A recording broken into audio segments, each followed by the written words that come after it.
ఏమైంది అయ్యగారు? ఏమైంది? ఓ ఇదా, ఏం కాలేదులే. నేనే నువ్వు వచ్చేసావు, రాధ వచ్చేసిందా? వచ్చేసిందా? అలాగే వచ్చేసింది అనమాట. రాధా రాధా రాధా రాధా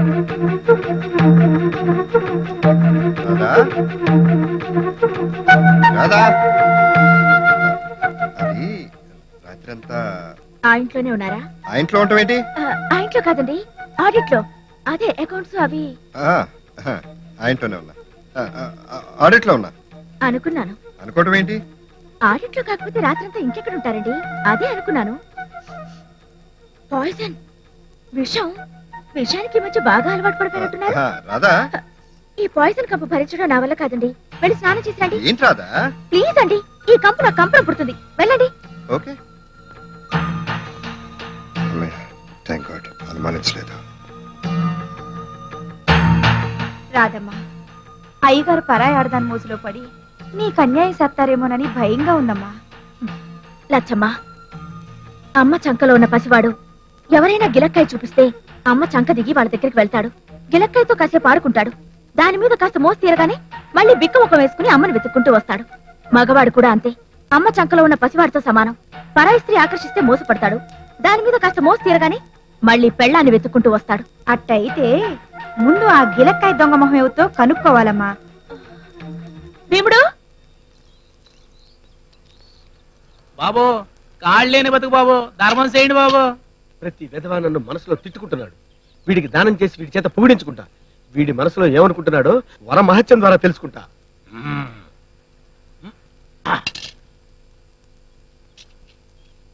ధర్మ ప్రభువులు, ఒరే పీనా చదవా, ₹10 కేటొస్తారా బీడీ కట్ట. ఇలాంటి ముష్టి దానాలు చేసావంటే నువ్వు కూడా నాలాగా ముష్టి ఎత్తుకుంటావు. ఏరా ముష్టి విధవా, ఏదో అడుక్కునేవాడివి కదా అని దానం చేస్తే మనసులో నన్ను తిట్టుకుంటావా? నిన్ను చంపేసిన పాపం లేదురా. ఏంటి బుద్ధి జ్ఞానం లేదా? కాళ్ళు లేనివాడిని పట్టు కొడతావు, నీకు కాళ్ళు పోతాయి. జాగ్రత్త. ఎలా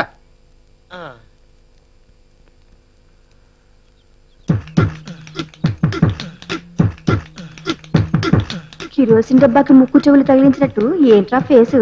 చిరుగటు పుచ్చు వెధవా. ఏంటే కూర్చో, పుచ్చు వెధవనా? పిచ్చి పిచ్చిగా అవుతావా? నేనేమన్నానండి, మీరే చెప్పండి కాస్త. అమ్మాయి ఏం మాట్లాడలేదే. ఏం మాట్లాడదా? దీని మనసులో ఎవరుకుందో మీకు తెలుసు. నా మొహం కృష్ణ డబ్బాలో ఉంటాడు. తప్ప ఏంటి ఏంటి నేను ఎక్కడికి వెళ్తాను అక్కడికి వస్తావా? నువ్వు ఎక్కడికి వెళ్తే అక్కడ గొడవ పడతావా? ఇందాక కుంటాను కొట్టాడండి, ఇప్పుడు ఈ అమ్మాయితో గొడవ పడుతున్నాడు. మెంటల్ గాడిలో ఉన్నాడు. కొట్టండి.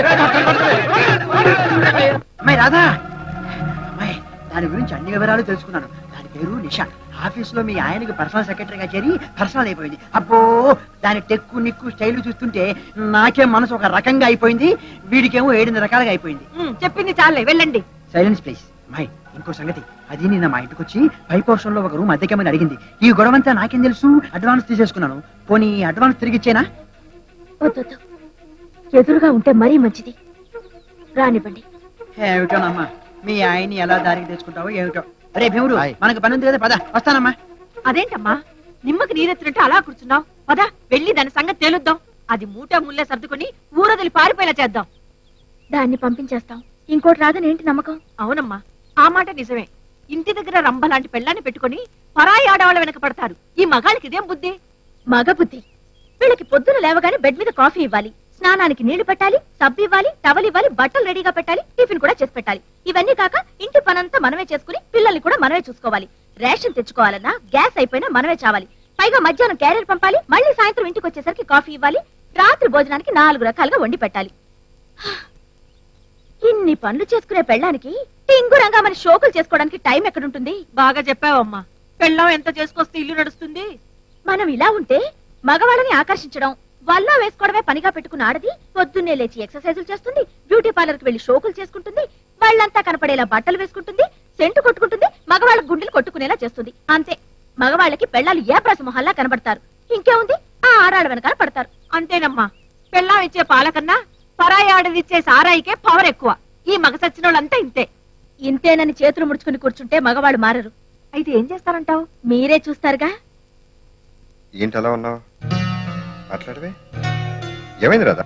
మాట్లాడవే. ఏంటో, ఎవరిని నమ్మాలో ఎవరిని నమ్మకూడదో ఏమీ అర్థం కావడం లేదు. ఎవరి గురించి మాట్లాడుతున్నావు నువ్వు? మీ గురించే. నా గురించా? నేనేం చేశాను? ఇంతకంటే ఏం చేయాలండి? పుట్టింటి నుంచి రాగానే మళ్ళీ వెంటనే అంత దూరం చచ్చి చెడి వెళ్ళాను కదా, కనీసం వెళ్ళిన పని ఏమైందని ఒక్క మాట అయినా అడిగారా మీరు? అదే పొద్దున ఆఫీస్కి వెళ్ళి ఆడవాళ్ళు మర్చిపోయాను. ఇంతకీ ఏమైంది? మా ఊళ్ళో అక్కడ తిండికిలాకి ఏడుస్తుంటే మా నాన్నగారు జాలిపడి, ఒరే మా తోటలో ఉండి మా తోటను చూసుకోరా అని చెప్పాను గుర్తుందా? అవును చెప్పావు. ఇప్పుడు ఏమైంది? వాడిని నమ్మినందుకు ఎంత ద్రోహం చేశాడండి వెధవా. ఇప్పుడు ఆ తోటలో వాడికి హక్కు ఉందని లిటిగేషన్ పెట్టాడు. మా నాన్నగారి సంగతి మీకు తెలుసుగా, అడ్డంగా నరికేస్తానన్నారు. నువ్వేమన్నావు? ఆ తోట నాకు మా పుట్టింటి వాళ్ళ పసుపు కుంకాల కింద ఇచ్చిందండి. నా పసుపు కుంకాల జోలికి వచ్చిన వాళ్ళని అడ్డంగా కాదు ముక్కలు ముక్కలుగా నరికేయాలన్నాను. ఏంట్రా నువ్వు కూడా మరి కోర్టు ద్వారా వెళ్ళాలి కానీ. అంత ద్రోహం చేసిన వాళ్ళని ఊరికే వదలకూడదండి, నిలువునా పాతేసి ఉప్పు పాతరేయాలి.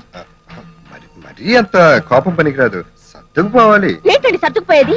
అది నా ఆస్తి, నా పసుపు కుంకాలు. వాళ్ళ తోలు ఒలిచి 10 మందిలో వాళ్ళ పరువు తీసి నా ఆస్తి నాకు ఇప్పిస్తానన్నారు మా నాన్నగారు. మొత్తానికి చాలా పెద్ద గొడవ అయిందనమాట. నువ్వు కోపంలో చాలా అందంగా ఉన్నావు తెలుసా? కోపంలో అందంగా ఉండటం నా బొంద. కావాలంటే అద్దంలో చూసుకో. ఆ అద్దంలో చూసుకుంటే మాత్రం ఈ పాత మొహమేగా కనబడుతుంది, కొత్త మొహం ఏమైనా కనబడుతుందా ఏంటి? ఏటో ఇవాళ చాలా తమాషాగా మాట్లాడుతున్నావు. అబ్బా వద్దండి, నాకు ఈ మధ్య ఒంట్లో ఏం బాగుండడం లేదు. కొన్నాళ్ళు నన్ను వదిలేయండి. అలాగే వదిలేయమన్నాను కదా అని పర్మనెంట్ గా వదిలేస్తారా ఏంటి? అదేం మాటలు అప్పుడు.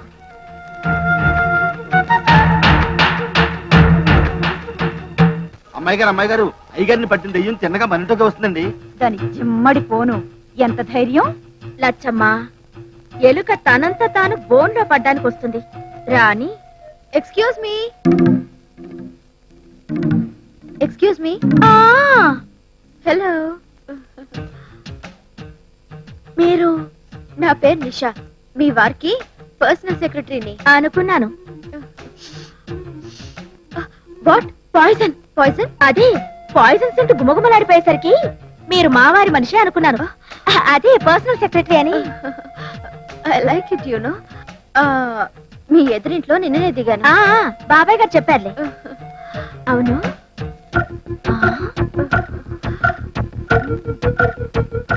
నువ్వు అందంగా ఉంటావని మా వారు అబద్ధం చెప్పారేంటి? నువ్వు అందంగా కాదు, చాలా అందంగా ఉన్నావు.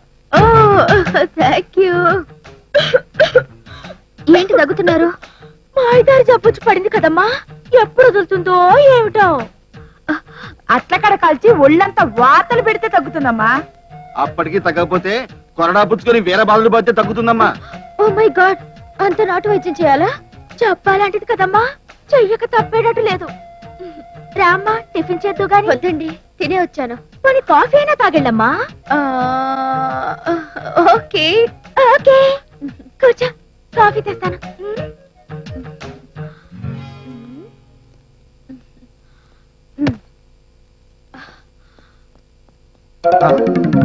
అబ్బో కిరికిరి. Thank you for the coffee. వెళ్ళొస్తానండి. ఆఫీస్ కేగా? ఎలా వెళ్తున్నావు? ఆటోలో. ఏమండి, మీరు కూడా ఆఫీస్ కేగా? ఈ అమ్మాయిని కూడా మీతో పాటు కార్లో తీసుకెళ్ళండి. అంత బాగోదేమో. అంత బాగా లేకపోవడానికి ఇందులో కొంపలు మునిగిపోయేది ఉందండి. ఏమున్నాయి? ఏ లేదు. అదే కదా, తీసుకెళ్ళండి మరి. పదనిషా, వెళ్ళండి. బాగుందమ్మా, చాలా బాగుంది. మీరు చెప్పడం, వాళ్ళు వెళ్ళడం. విడిదీయాల్సింది పోయి మీరే దగ్గర చేస్తారా? లచ్చమ్మా, దూరంగా ఉంటే దగ్గర అవుతారు, దగ్గరగా ఉంటే దూరం అవుతారు. ఏంటమ్మా, నాకేం బాధపడటం లేదు.